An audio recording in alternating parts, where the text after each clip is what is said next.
Have you ever held $500,000 in your hands, only to have your own child slam the door in your face? Well, that's exactly what happened to me last Saturday. And what I discovered next will shock you to your core. My name is Margaret. I'm 73 years old, and I'm about to tell you a story that will make you question everything you think you know about family loyalty and the price of forgiveness. Picture this. I'm standing on the front porch of my son David's house, clutching a cashier's check for $500,000 money that could change his family's life forever. But instead of welcoming me with open arms, he looks at me through the screen door like I'm some kind of stranger and says those words that still echo in my mind. Mom, you're not welcome here anymore. The check in my purse might as well have been toilet paper at that moment.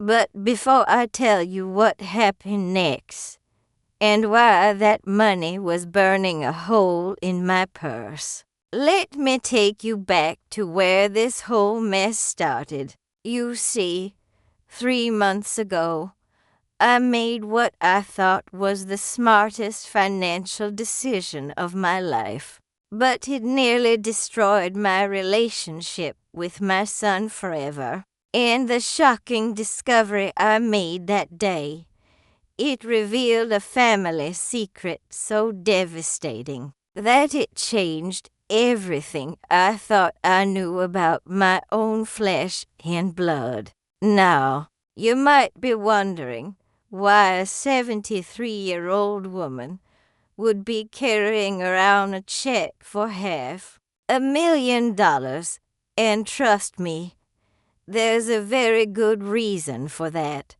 But first, let me paint you a picture of what led to that awful moment. On David's porch, 3 years ago, my late husband Robert left me a substantial inheritance we're talking about to point. $3 million. Robert had been incredibly successful in real estate, and he'd always been smart with investments. When he passed, I suddenly found myself with more money than I'd ever dreamed of having. Now, here's where things get interesting, and I want you to really pay attention because this decision haunts me every single day. David, my only child, had been struggling financially for years. His wife, Linda, had lost her job during the pandemic, and they were behind on their mortgage payments. Their daughter, Emma, my precious granddaughter, needed expensive medical treatments for her chronic condition. Every time I visited, I could see the stress lines deepening around David's eyes, and it broke my heart. So what did I do?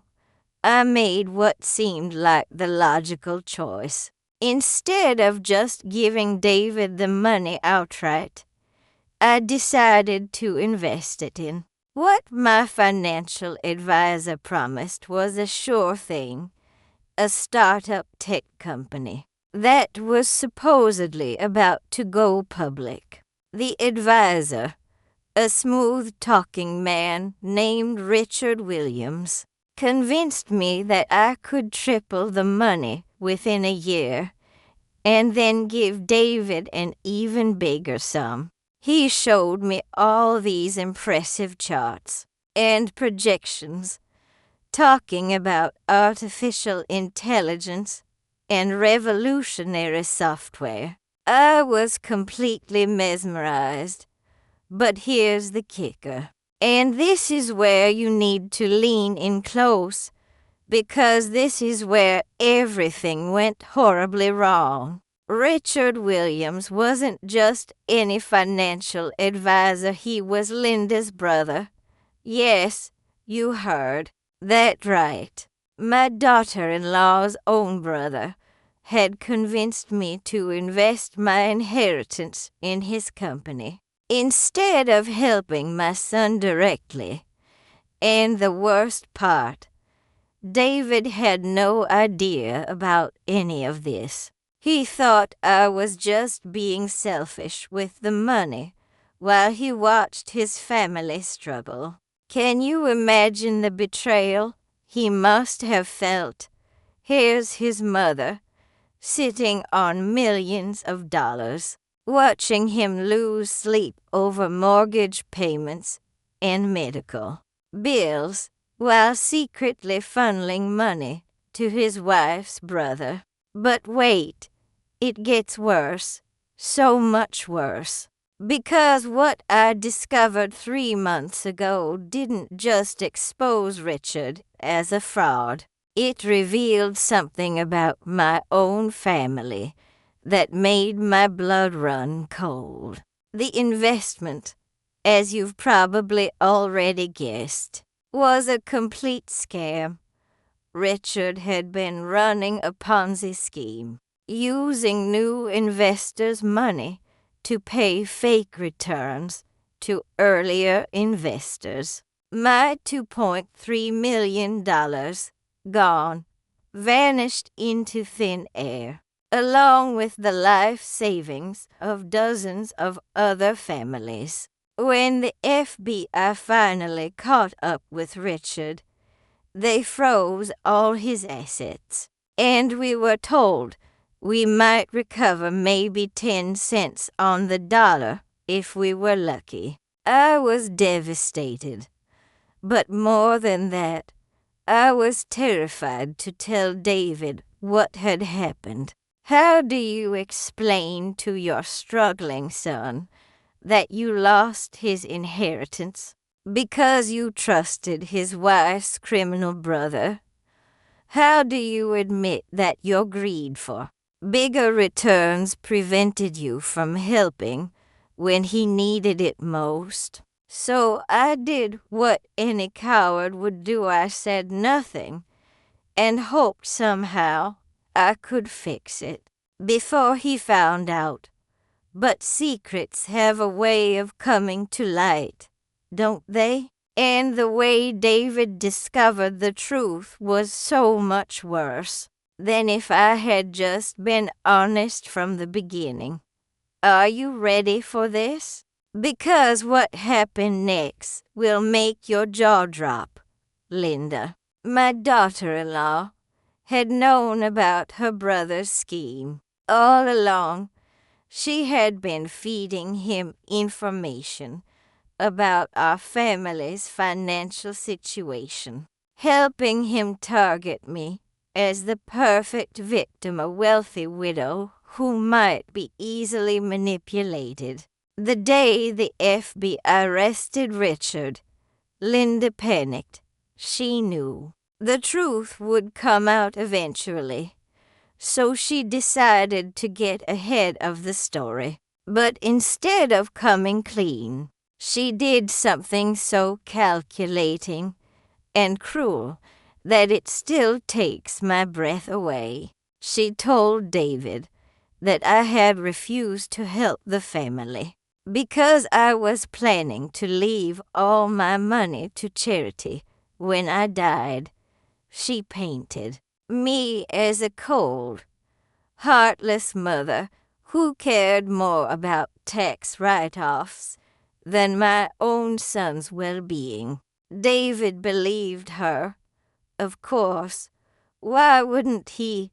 This was his wife, the mother of his child, telling him that his own mother had essentially abandoned them in their time of need. The hurt and anger in his voice when he called me that night still echoes in my ears. "Mom," he said, his voice shaking with emotion, Linda told me the truth about the charity donations. How could you do this to us? How could you watch Emma suffer when you could have helped? I wanted to tell him everything right then and there, but something held me back. Maybe it was pride, maybe it was shame, or maybe I was just so shocked by Linda's betrayal that I couldn't find the words. Instead, I made another terrible mistake. I got defensive and angry, and I said things I'll regret for the rest of my life. I told him that my money was mine to do with as I pleased, and that maybe if he was a better provider, his family wouldn't be in such dire straits. Can you believe I said that? My own son, working 2 jobs and drowning in medical bills, and I basically called him a failure. The conversation ended with David telling me not to contact them anymore, and that I was no longer welcome in their home. That was 3 months ago, and I hadn't spoken to any of them since. But here's where the story takes an incredible turn, and I promise you won't see this coming. 2 weeks ago, I got a call from the FBI. Agent Sarah Martinez explained that they had been investigating Richard's operation for over a year, and they had recovered more assets than initially expected, thanks to some international cooperation and frozen offshore accounts. They were able to recover about 60% of the stolen funds. 60% of $2.3 million. That's $1.38 million. I was getting back almost $1.5 million of my original inheritance. But here's the thing that really got to me. Agent Martinez mentioned that several family members of victims had been complicit in the scheme, helping to identify and manipulate targets. When I pressed her for details, she confirmed what I had suspected. Linda had been an active participant in her brother's con game. Armed with this information and a substantial portion of my money back, I knew I had to make things right with David. But I also knew that just showing up and trying to explain everything might not be enough. I needed proof, and I needed a gesture so significant that it would cut through all the hurt and anger that had built up between us. That's when I came up with my plan, and honestly, I think it was pretty brilliant. I decided to set aside $500,000 specifically for David's family, enough to pay off their mortgage, cover Emma's medical expenses, and give them a substantial emergency fund. But I wasn't just going to hand over the money and hope for the best. I was going to present it to them at their annual family reunion, in front of everyone, as both an apology and a gesture of love. The family reunion was something David and Linda hosted every year in their backyard. All of Linda's family would be there, including some people who I suspected might have known about Richard's scheme.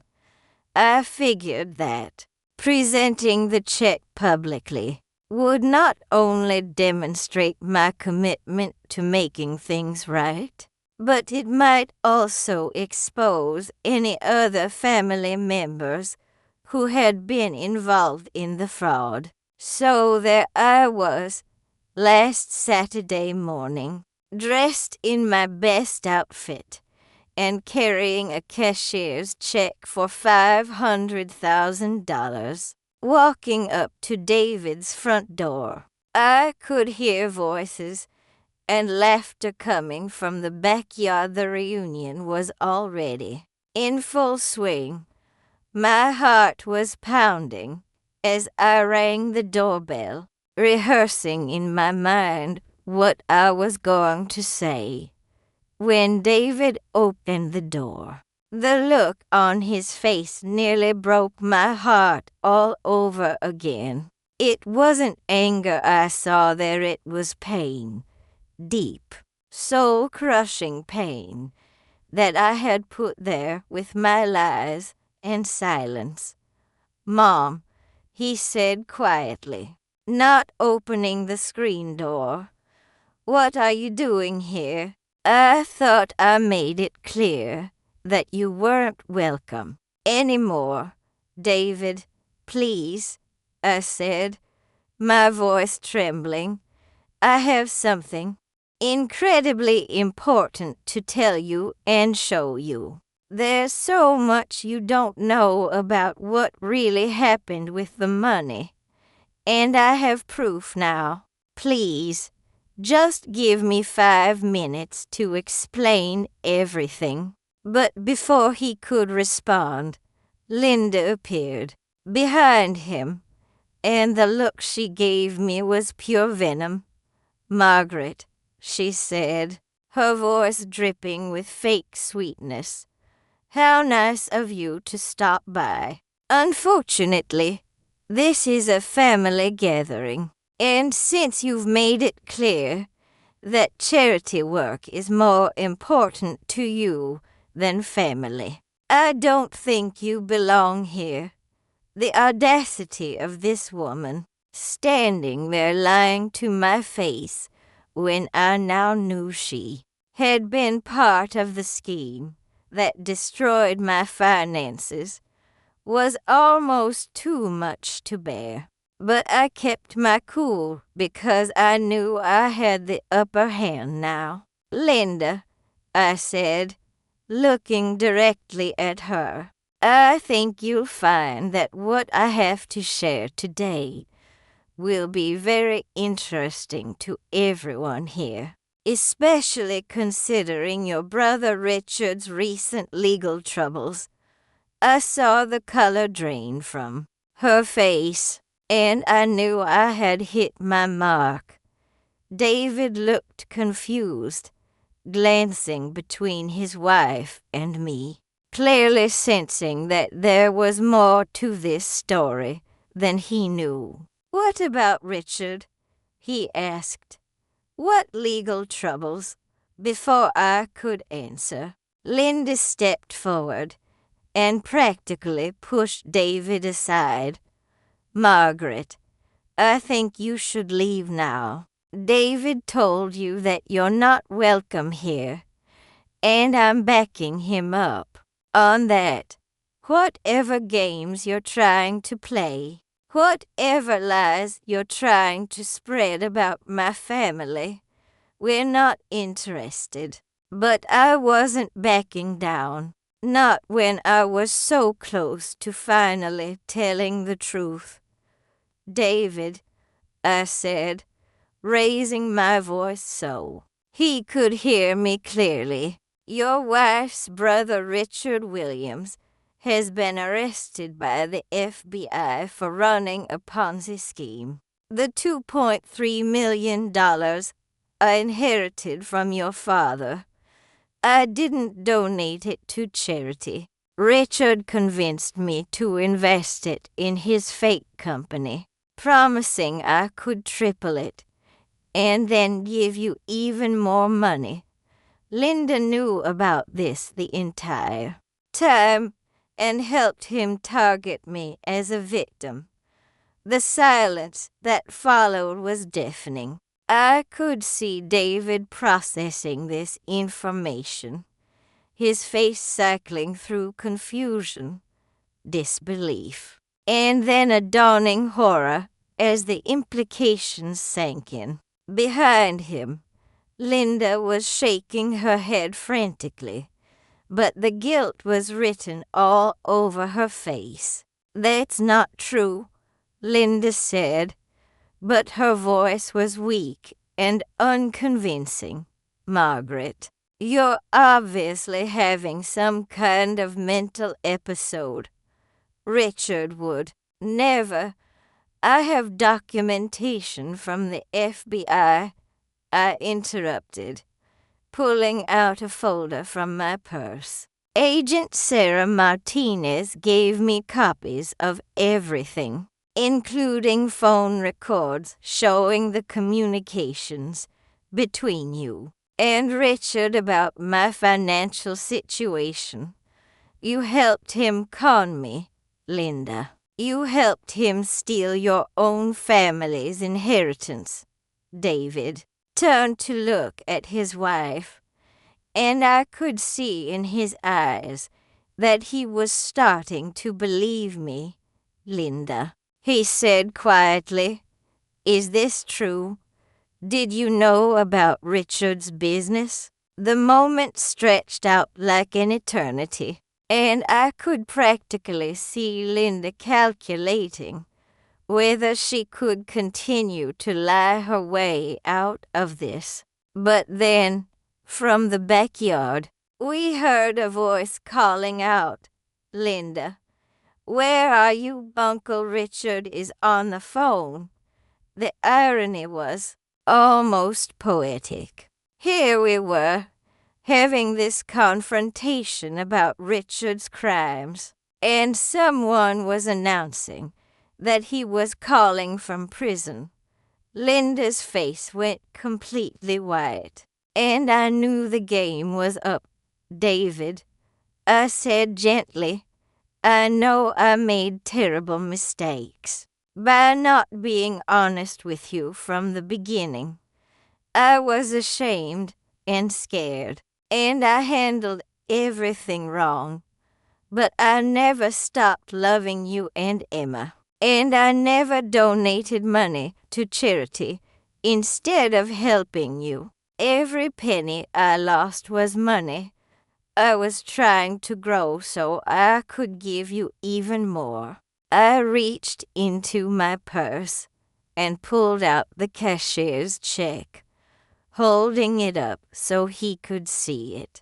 "I got back over $1 million from the FBI recovery efforts, and this check for $500,000 is for you and your family. It's enough to pay off your mortgage, cover Emma's medical expenses, and give you a fresh start. I was hoping to present it to you today in front of everyone as both an apology and a celebration." David stared at the check, his mouth literally hanging open. $500,000, it was more money than he had ever seen in his life, and it was being offered by the mother he thought had abandoned him. "Mom," he whispered, and I could see tears starting to form in his eyes.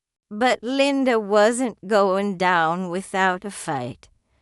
"This is all lies and manipulation," she said desperately.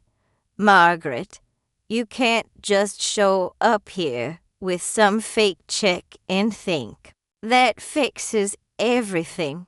David, don't let her manipulate you like this." That's when something snapped inside me. I had been patient and understanding for months, taking the blame for everything that had gone wrong. But I wasn't going to stand there and let this woman continue to poison my relationship with my son. "Linda," I said, my voice sharp as steel, Your brother is sitting in federal prison right now, charged with defrauding dozens of families out of their life savings. The FBI has phone records, emails, and financial documents proving that you were an active participant in his scheme. This check is real, and it comes from the money the FBI recovered from your criminal brother. I turned back to David, my voice softening. Son, I know I made terrible mistakes. And I know I hurt you by not being honest about what happened. But I never stopped loving you, and I never stopped wanting to help your family. Everything I did was motivated by love, even when I made the wrong choices. David looked at the check again, then at his wife, then back at me. I could see him struggling to process everything he had just learned. His mother hadn't abandoned him. She had been conned by his wife's brother, and his wife had been part of the con. The woman he had trusted with his heart, and his family had betrayed them all. How long have you known? He asked Linda, his voice barely above a whisper. How long have you known what Richard was doing? Linda tried one more time to deflect. David, you can't seriously believe this crazy story. Your mother is obviously desperate, and how long, Linda? David's voice was getting stronger now, and I could hear the anger building. How long have you known that your brother was stealing from my mother while our daughter was sick, and we were about to lose our house?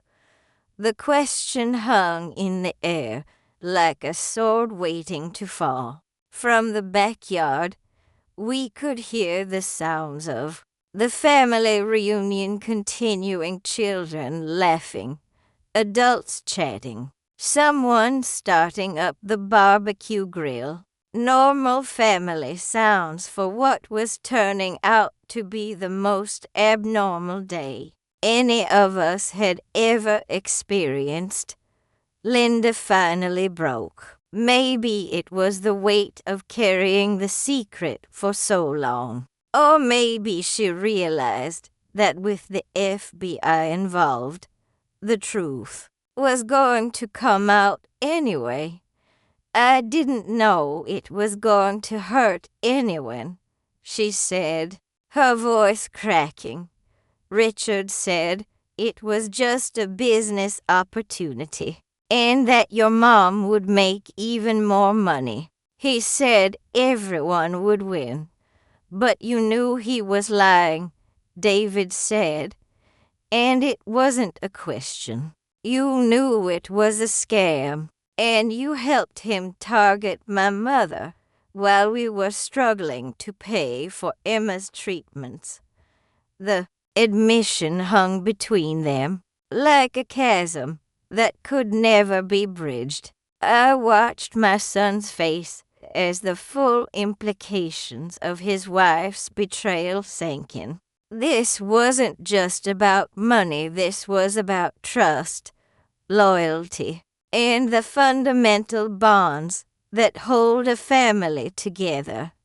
David, I said gently, I know this is a lot to process, and I know you need time to figure out what this means for your family. But I want you to know that no matter what happens between you and Linda, you and Emma will always be my priority. This money isn't a bribe or a manipulation, it's what should have been yours. All along, he took the check from my hands with trembling fingers, staring at the amount written there, $500,000. Enough to change everything for his family. Mom, he said, his voice breaking, I said such terrible things to you. I thought you had abandoned us when we needed you most. You said those things because you were protecting your family, I replied, feeling my own tears starting to flow. That's what good fathers do. You couldn't have known the truth because the people you trusted most were lying to you. From behind David, Linda made one last desperate attempt to salvage the situation. David, please don't let her destroy our family with these lies. We can work through this together, just the three of us. But David had heard enough. He turned to face his wife, and when he spoke, his voice was calm but final. Linda, I think you need to call your parents and tell them you'll be staying with them for a while. We have a lot to figure out, and I can't even look at you right now. The sound of children's laughter drifted from the backyard again, a reminder that life was continuing even as this family was being torn apart by secrets and lies. I thought about my granddaughter Emma, probably playing with her cousins, completely unaware that her world was about to change in ways she couldn't imagine. What are we going to tell Emma? David asked, as if reading my thoughts. We'll tell her the truth. In an age-appropriate way, I said. We'll tell her that Grandma made some mistakes, but that everything is going to be okay now. We'll tell her that she's going to get the medical care she needs, and that her daddy doesn't have to work 2 jobs anymore. David nodded, still clutching the check and the family reunion.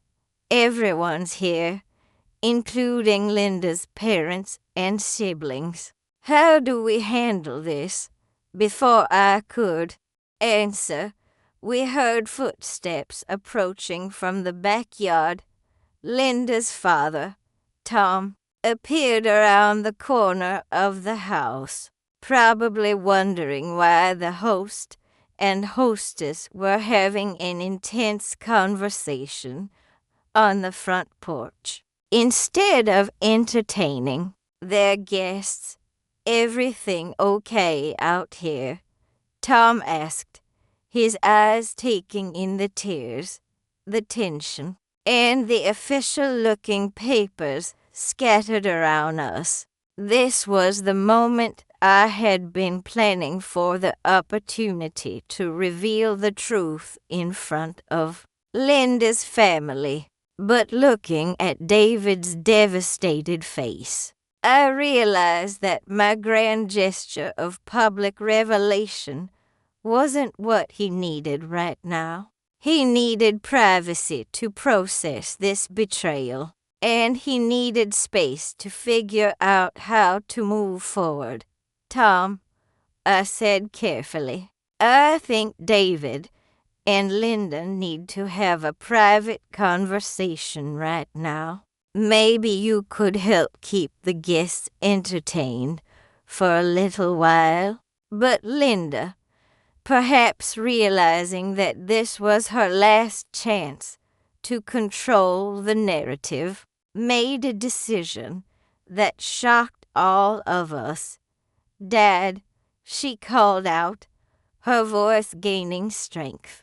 Margaret is here making wild accusations about Richard and trying to break up my marriage with fake money. I couldn't believe the audacity, even faced with overwhelming evidence of her guilt.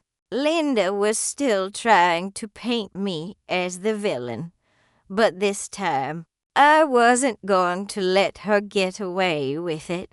Tom, I said, pulling out my phone, would you like to hear the voicemail that Agent Sarah Martinez from the FBI left me yesterday, updating me on your son's case and confirming Linda's involvement?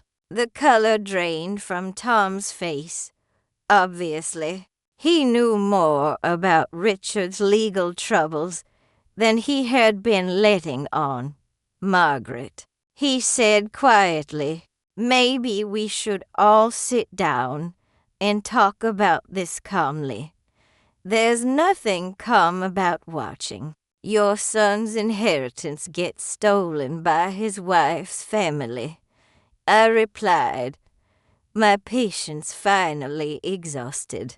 There's nothing calm about watching your granddaughter suffer while the money that could help her is being funneled into a criminal enterprise. David, who had been quietly listening to this exchange, finally found his voice. Dad Tom, he said, using the name he had called Linda's father for 15 years. Did you know what Richard was doing? Did you know that Linda was helping him target my mother? The question hung in the air like a challenge. Tom looked at his daughter, then at the ground, then back at David. His silence was answer enough. My God, David whispered, how many of you knew? How many of Linda's family members knew that my mother was being conned? While we were about to lose our house, I watched my son's world crumble as he realized that the betrayal went deeper than just his wife. This was a family conspiracy that had targeted me specifically because I was an elderly widow with substantial assets and a son in financial distress. They had counted on my love for David and Emma to make me an easy mark, and they had been right, but they hadn't counted on the FBI's ability to trace financial crimes across international borders, and they hadn't counted on my determination to make things right with my son. Once I learned the truth, David, I said, stepping closer to him, I know this is overwhelming, but I need you to know something important. This check isn't the end of what I want to do for you and Emma. I recovered more than $1 million total, and I want to make sure you never have to worry about money again. He looked up at me with tears streaming down his face. Mom, I don't care about the money anymore. I just want my family back. I want to know that the people I love aren't lying to me. That's when I made a decision that surprised even me. I turned to Tom and Linda, who were both looking like deer caught in headlights, and I made them an offer that would either clear the air completely or blow up what was left of this family gathering. Here's what's going to happen, I announced. I'm going to walk into that backyard and tell everyone exactly what's been going on. I'm going to explain how Richard stole money from multiple families, how Linda helped him do it, and how this has affected David and Emma. Then I'm going to present this check to David in front of everyone as both an apology for my mistakes and a celebration of our family getting back together. Linda started to protest, but I held up my hand to stop her. Or, I continued, you can tell everyone yourself. You can come clean about your involvement in your brother's crimes. Apologize to David and your family, and we can try to move forward with some semblance of honesty. The choice was clear, and everyone knew it. Linda could either control her own narrative by telling the truth, or I would control it by revealing everything I knew. Either way, the lies were ending today. I need to know.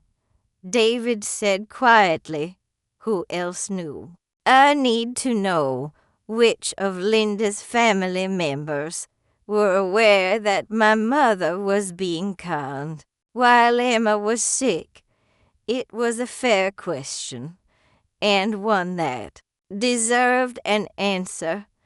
I looked at Tom, waiting for him to respond, but he seemed frozen by the magnitude of what was happening. That's when we heard another voice from the backyard. Has anyone seen Linda?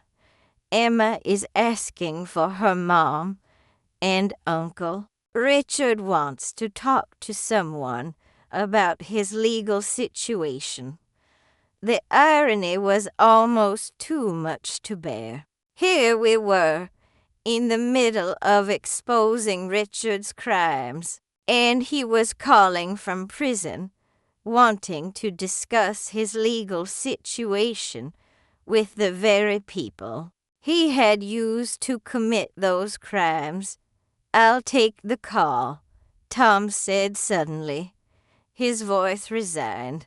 I'll talk to Richard, and then I'll tell everyone what's been happening. Linda shouldn't have to face this alone. It was a small gesture of family loyalty, but it told me everything I needed to know about how deep this conspiracy had gone. Tom's willingness to speak to Richard suggested that he had been more involved than just an innocent bystander. No, Linda said, her voice stronger now.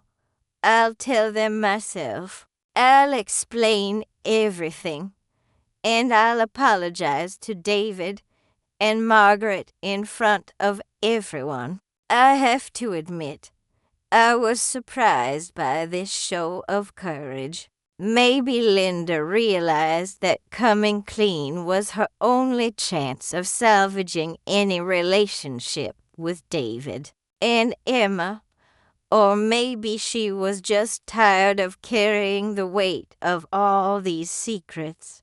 Okay, David said, his voice still shaky, but gaining resolve.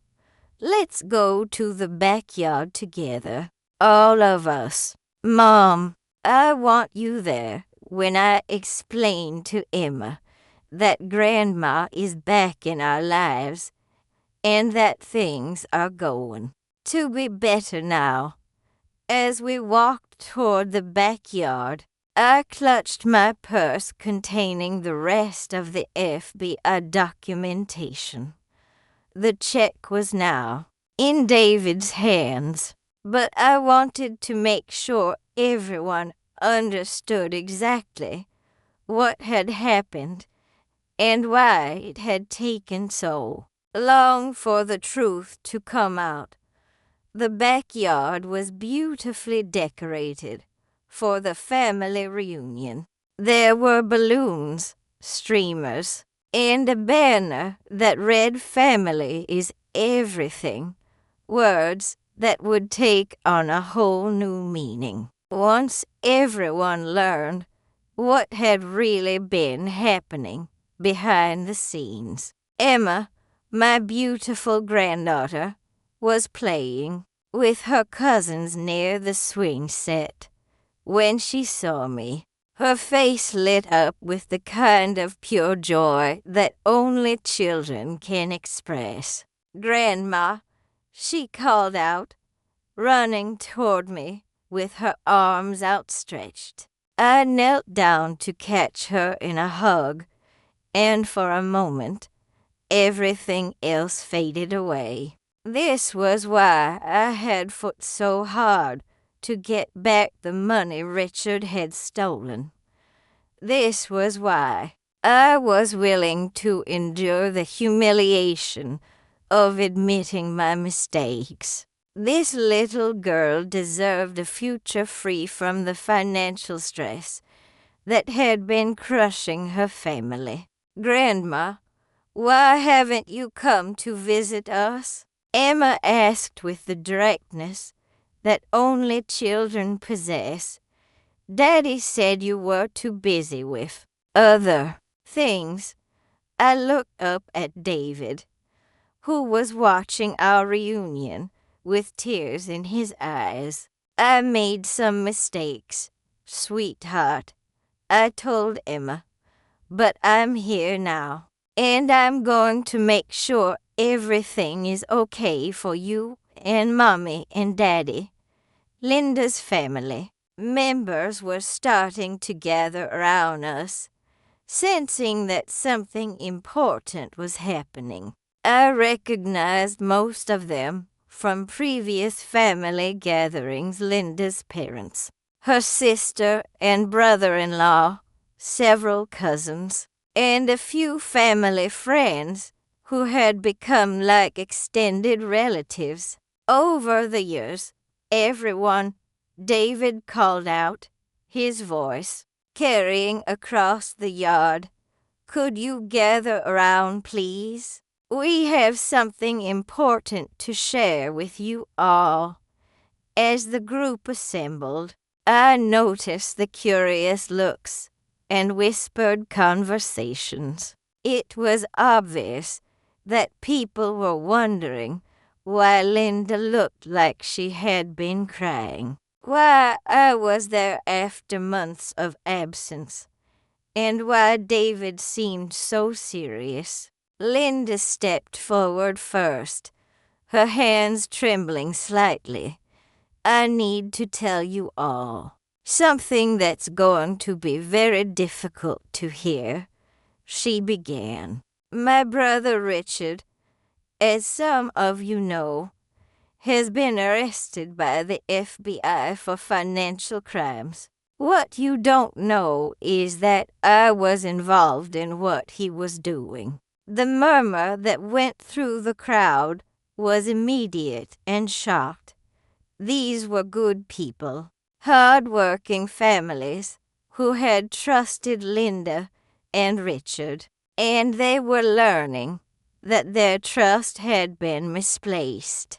Richard convinced me to help him identify potential investors for what he claimed was a legitimate business opportunity.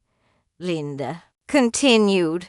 "I provided him with information about Margaret's financial situation after Robert passed away, and I encouraged her to invest with him instead of just giving money directly to David's family." I watched the faces of Linda's family members as they processed this information. Some looked shocked, others seemed confused, and a few appeared to be putting together pieces of a puzzle they hadn't even realized existed. "The result," Linda said, her voice breaking, "was that Margaret lost her entire inheritance over $2 million to Richard's Ponzi scheme. And because she was ashamed of being conned, she couldn't tell David what had really happened. I let him believe that his mother was choosing charity work over helping her own family. Emma, who had been holding my hand throughout this revelation, looked up at me with wide eyes. Grandma, did someone steal your money? Yes, sweetheart, I said gently, but the police caught the bad people, and we got some of the money back. And now Grandma can help make sure you get all the medical care you need. David stepped forward then, holding up the check I had given him. Everyone, I want you to see this. My mother, who I thought had abandoned our family in our time of need, actually lost her inheritance trying to help us. And now that she's recovered some of the money, she's giving us $500,000 to pay off our mortgage and cover Emma's medical expenses. The gasps and exclamations from the crowd were immediate and heartfelt. $500,000 was more money than most of these families had ever seen, and they understood immediately what it meant for David's struggling household. But I wasn't finished yet. This was my moment to address not just Linda's betrayal, but the broader family dynamics that had allowed this situation to develop. I want everyone to understand something, I said, my voice carrying clearly across the yard. This isn't just about money, and it's not just about Richard's crimes. This is about the importance of honesty and communication within families.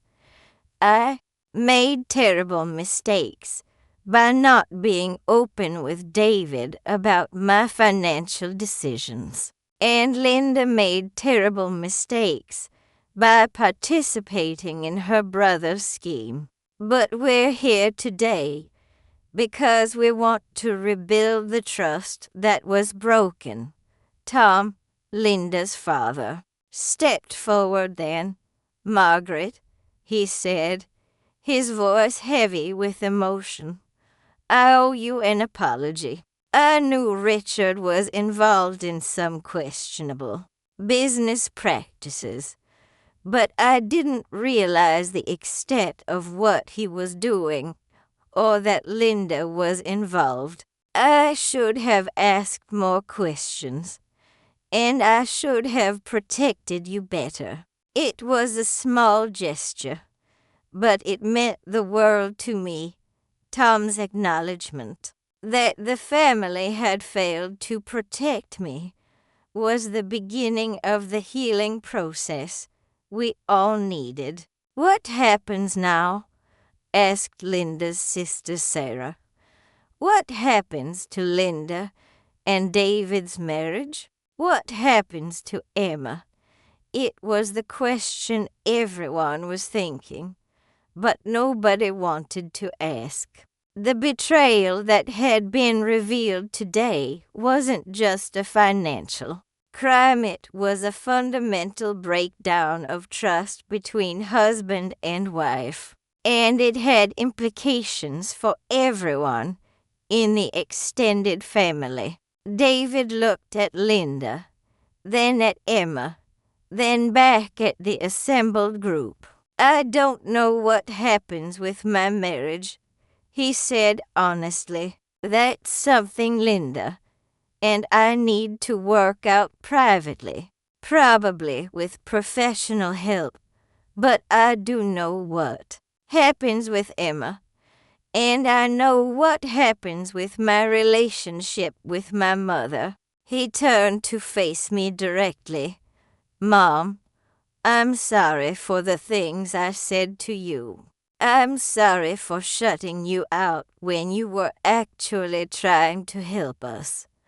I was angry and hurt, and I lashed out at the wrong person. You were protecting your family, I replied, just as I had said on the front porch. That's what good fathers do, You didn't have all the information, and you made the best decisions you could with what you knew.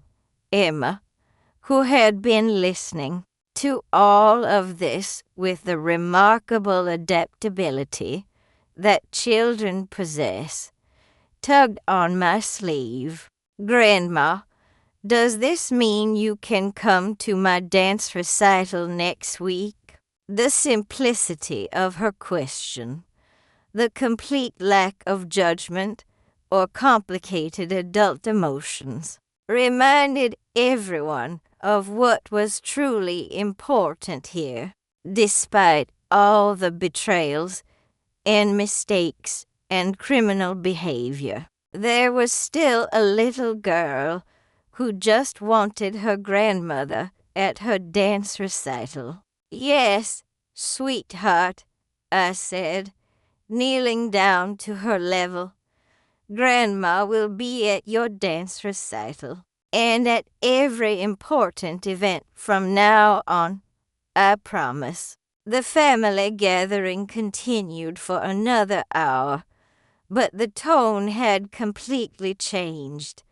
Instead of the carefree celebration it had started as, it became more of a family meeting where everyone tried to process what they had learned and figure out how to move forward. Some of Linda's family members approached me privately to apologize for not recognizing what Richard was doing. Others shared stories of their own financial struggles and expressed gratitude that I was willing to help David's family despite everything that had happened. Linda herself seemed to be in a state of shock. The weight of her actions and their consequences was clearly overwhelming, and I found myself feeling sorry for her despite everything she had done. She was facing the destruction of her marriage, the loss of her family's trust, and potentially serious legal consequences if the FBI decided to pursue charges against her. But my primary concern wasn't Linda's future, it was David and Emma's. As the afternoon wore on, I pulled David aside for a private conversation about what came next. Son, I said, I want you to know that the $500,000 is just the beginning. I want to set up trust funds for Emma's education and medical care. And I want to make sure you never have to worry about money again. But more than that, I want to rebuild our relationship and be the mother and grandmother I should have been all along. David hugged me then, really hugged me for the first time in months. Mom, I love you, and I'm grateful for everything you're doing. But I need you to know that our relationship isn't dependent on money. I want you in our lives because you're Emma's grandmother and my mother, not because you can solve our financial problems. It was exactly what I needed to hear. The money was important, yes, but it wasn't the foundation of our relationship. That foundation was love, and despite all the mistakes and misunderstandings, that love had never actually disappeared. As the sun began to set and the family reunion wound down, I found myself sitting on David's back porch with Emma on my lap, watching her parents have what was clearly a very serious conversation. By the garden, I didn't know what the future held for their marriage, But I knew that whatever happened, Emma would be surrounded by people who loved her and would make sure she was taken care of. "Grandma," Emma said quietly, "are Mommy and Daddy going to get divorced?" The question caught me off guard, but I realized that children often understand more about adult situations than we give them credit for.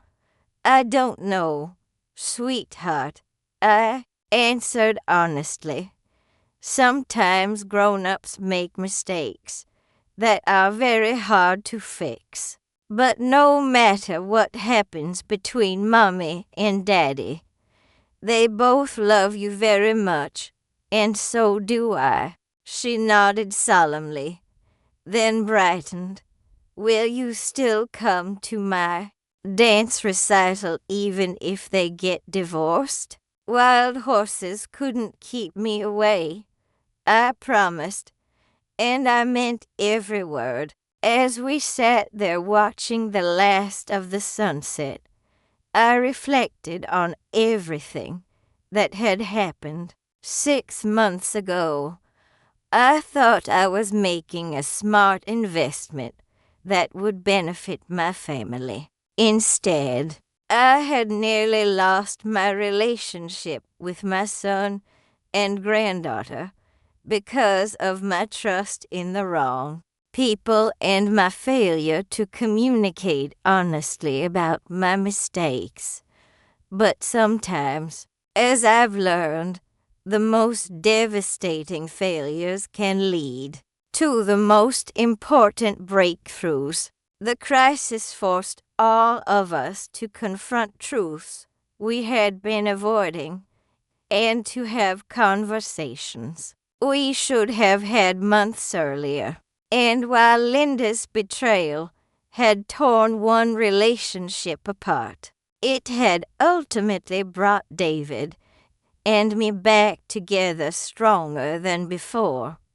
2 weeks later, I attended Emma's dance recital, sitting in the front row with tears of pride streaming down my face as my granddaughter performed a beautiful routine to her favorite song. David sat beside me, and for the first time in months, we felt like a real family again. Linda wasn't there. She had moved in with her parents while she and David worked through their separation. And while the FBI continued their investigation into her role in Richard's scheme, the divorce proceedings were likely to be complicated, especially with the criminal charges still pending. But David seemed to be handling everything with remarkable strength and grace. After Emma's performance, the 3 of us went out for ice cream, just like we used to do when she was smaller, as we sat in the familiar booth at our favorite shop.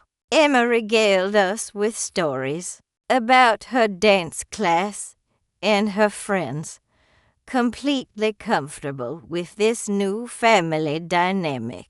"Grandma," she said between bites of chocolate chip cookie dough, "my teacher said that sometimes families change shape, but they don't change love.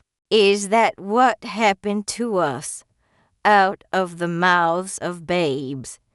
That's exactly what happened to us." "Sweetheart," I said, "our family changed shape, but the love never went anywhere." David reached across the table and squeezed my hand. "Mom, I want you to know that I've been thinking a lot about forgiveness lately. Not just forgiving you for the mistakes you made, but forgiving myself for the harsh things I said when I didn't understand the whole situation. There's nothing to forgive, I replied. We both did the best we could with the information we had at the time. But David shook his head. No, there is something to forgive, and it's important that we acknowledge it. I said things designed to hurt you, and I shut you out of Emma's life when she needed her grandmother. Those were choices I made, and they were wrong choices, regardless of what I believed about the financial situation. His willingness to take responsibility for his part in our estrangement meant everything to me. It showed a maturity and self-awareness that made me incredibly proud of the man he had become. What I've realized, David continued, is that family relationships can't survive on assumptions and hurt feelings. We have to talk to each other, even when the conversations are difficult. Especially when the conversations are difficult over the following months. We put that philosophy into practice. David and I began having regular coffee dates where we talked about everything: his work, Emma's progress in school, my volunteer activities, and yes, sometimes the ongoing legal proceedings involving Linda and Richard. The FBI's investigation revealed that Richard's Ponzi scheme had been even more extensive than initially thought. He had defrauded over 40 families out of a combined $12 million, using sophisticated psychological manipulation techniques to identify and exploit vulnerable targets. Linda's cooperation with prosecutors ultimately resulted in a plea deal that kept her out of prison, but required her to pay substantial restitution to the victims. The divorce was finalized 6 months after that family reunion, with David receiving primary custody of Emma and Linda getting supervised visitation rights. The settlement was complicated by the criminal proceedings, but the $500,000 I had given David remained untouched in a separate account, designated specifically for Emma's future needs. During this entire process, I was amazed by David's resilience and his commitment to co-parenting effectively. Despite everything that had happened, he never spoke negatively about Linda in front of Emma, and he worked hard to maintain some stability in his daughter's relationship with her mother's family, even as they all dealt with the fallout from Richard's crimes. You know what the hardest part is? David told me one afternoon as we watched Emma play at the park. It's not the betrayal or the financial stuff or even the divorce. It's helping Emma understand that people she trusted did bad things without making her lose faith in trusting people altogether. It was a profound observation, and one that spoke to David's wisdom as a father. Emma needed to learn about the reality of human nature, that people sometimes make terrible choices that hurt the ones they love, but she also needed to maintain her ability to form healthy relationships built on trust and love. We decided to handle this by being age-appropriately honest with Emma about what had happened, while also emphasizing the positive examples of trustworthiness in her life. We talked about how Grandma had made mistakes, but then worked hard to make things right. We talked about how Daddy had been hurt and angry, but chose forgiveness over bitterness. We talked about how some people in Mommy's family had made bad choices, but that didn't mean all people were bad, or that Emma couldn't trust anyone. These weren't easy conversations to have with a 9-year-old, but Emma handled them with remarkable grace. Children, I've learned, are often more resilient than we give them credit for, especially when they feel loved and supported by the adults in their lives. 6 months after the reunion, Emma asked me a question that showed just how much she had processed and understood about our family's situation. Grandma, she said as we worked on a puzzle together, do you think Mommy will ever be able to come back to our family for real? I considered my answer carefully. I think your Mommy loves you very much, and she's working hard to make better choices now. But sometimes when people make really big mistakes, it takes a very long time to rebuild trust. And sometimes families end up looking different than they did before. Emma nodded thoughtfully. Like how our family looks different now, but it still works exactly like that, I said, marveling at her wisdom. The truth was, our family did work differently now, but in many ways, it worked better. David and I communicated more openly than we ever had before. Emma felt secure in the love of both her father and her grandmother, even as she navigated the complicated relationship with her mother. And we had learned valuable lessons about the importance of honesty, even when the truth is difficult or embarrassing. The financial security provided by my recovered inheritance also made a huge difference. In our daily lives, David was able to quit his second job and focus on being present for Emma's activities and school events. Emma's medical treatments continued without the stress of wondering how we would pay for them.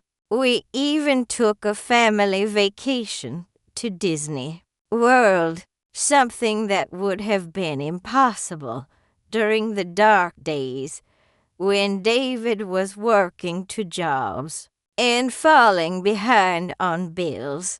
But perhaps the most important change was in the quality of our relationships with each other. We had learned not to make assumptions about each other's motivations or actions. We had learned to ask questions instead of jumping to conclusions. And we had learned that love and forgiveness are choices we make every day, not just feelings that happen to us 1 year after that fateful family reunion. We held our own celebration in David's backyard. It wasn't a reunion of Linda's extended family. That dynamic had been forever changed by the revelations about Richard and Linda's involvement in his crimes.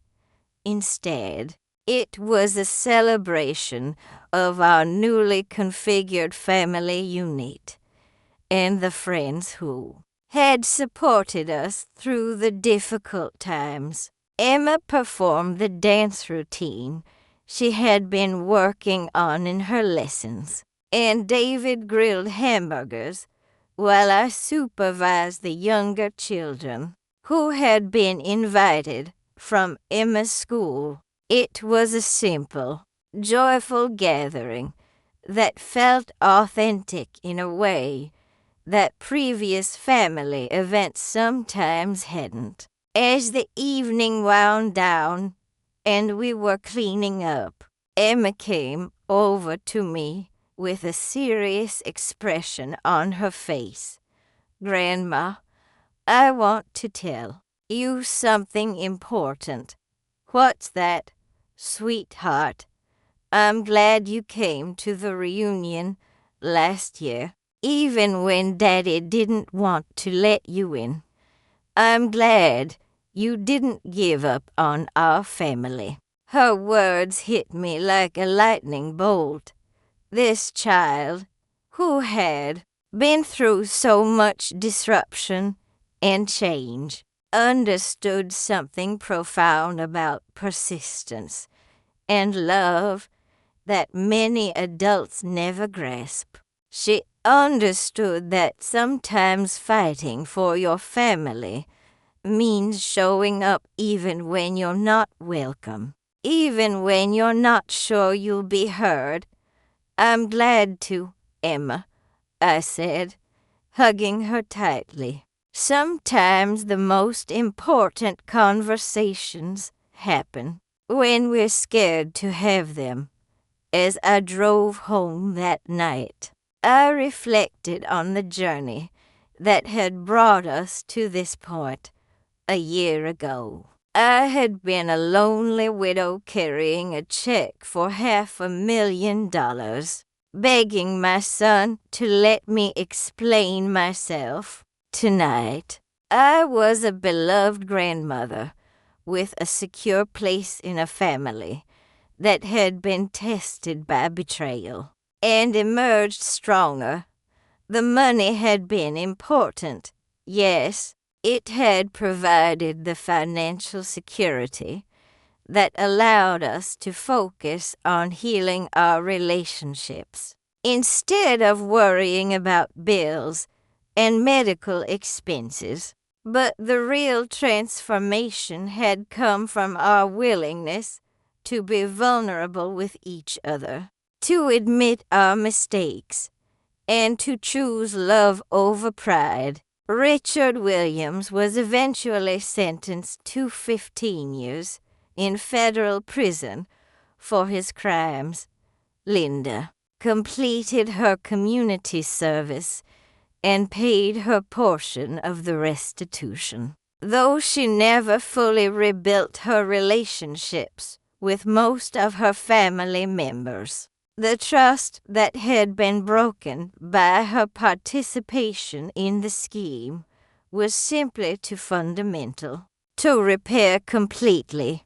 But Linda did work hard to maintain a relationship with Emma, and over time, they found a way to connect that acknowledged the mistakes of the past while focusing on building something positive for the future. It wasn't the mother-daughter relationship that Emma had originally had, but it was honest and loving in its own way. 2 years after the reunion, David met someone new, a wonderful woman named Sarah, who worked as a teacher at Emma's school. Sarah understood the complicated family dynamics and was patient with the process of blending into our lives. Emma adored her, and I found myself grateful that David had found someone who could love him and his daughter without trying to replace or compete with the painful history they carried.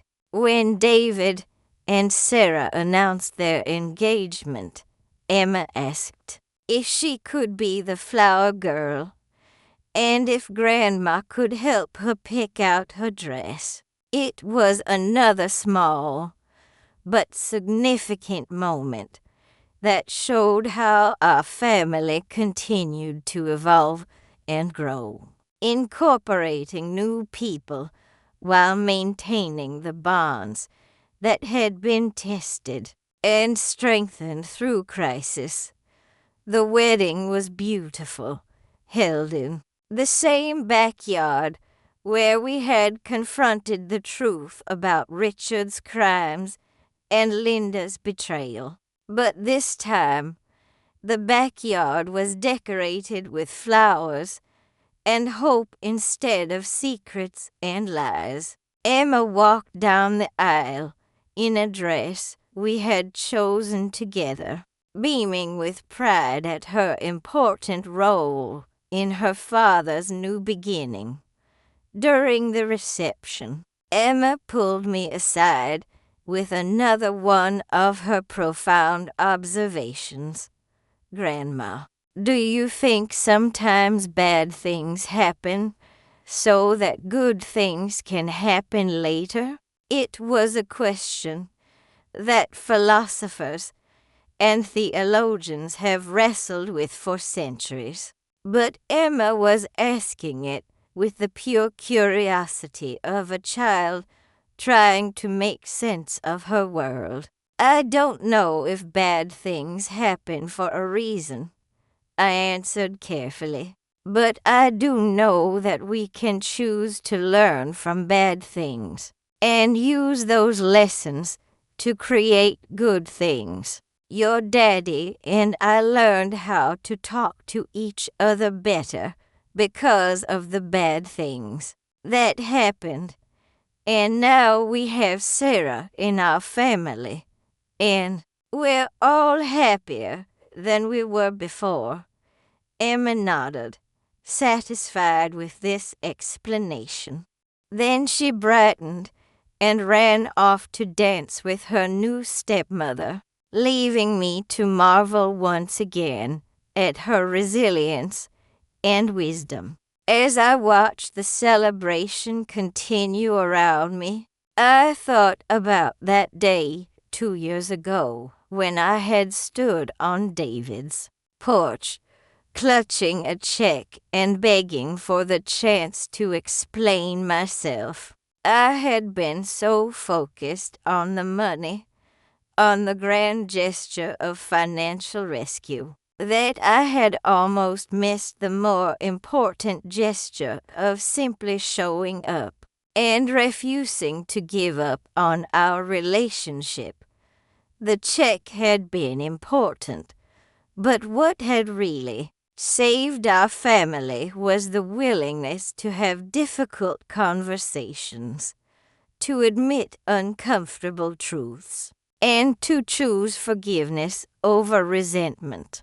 Those are choices that can't be bought with money, no matter how much you have in your bank account. If you're dealing with family conflicts or financial betrayals in your own life, I want you to know that healing is possible, even when the situation seems hopeless. But healing requires courage, the courage to be vulnerable, to admit mistakes, to ask hard questions, and to keep showing up even when you're not sure you're welcome. It also requires time. The process of rebuilding trust and repairing relationships can't be rushed, no matter how much money you throw at the problem. Emma, David, and I have been working on our family dynamics for over 2 years now, and we're still learning and growing together. Most importantly, healing requires choosing love over pride again and again, even when it's difficult. There were So many moments during this journey when any of us could have chosen to hold onto our hurt feelings, to nurse our grievances, to let pride prevent us from taking the steps necessary for reconciliation. But we chose differently. We chose to believe that our love for each other was stronger than our mistakes. And that choice made all the difference. Today, Emma is thriving in school. Her medical condition is well managed, and she has the security of knowing that she is surrounded by adults who love her unconditionally. David has found happiness with Sarah while maintaining his commitment to co-parenting effectively with Linda. And I have the joy of being not just a grandmother, but an active, involved member of a family that has been tested by fire and emerged stronger. The $500,000 check that started this whole story, it's still sitting in that special account, earning interest and waiting for Emma's future needs. But the real treasure isn't the money, it's the relationship we've built together, the trust we've restored, and the love that has proven stronger than betrayal, stronger than pride, and stronger than the fear of difficult conversations. So tell me, what family relationships in your own life might be waiting for someone to show up with courage and love, ready to have the difficult conversations that could change everything? What check might you be carrying, not necessarily financial, but emotional or spiritual, that could help heal a broken relationship? If you're brave enough to ring the doorbell, because sometimes the most valuable thing we can offer isn't money at all. It's simply our willingness to keep loving, even when love is complicated, even when we've made mistakes, and even when we're not sure we'll be welcome at home.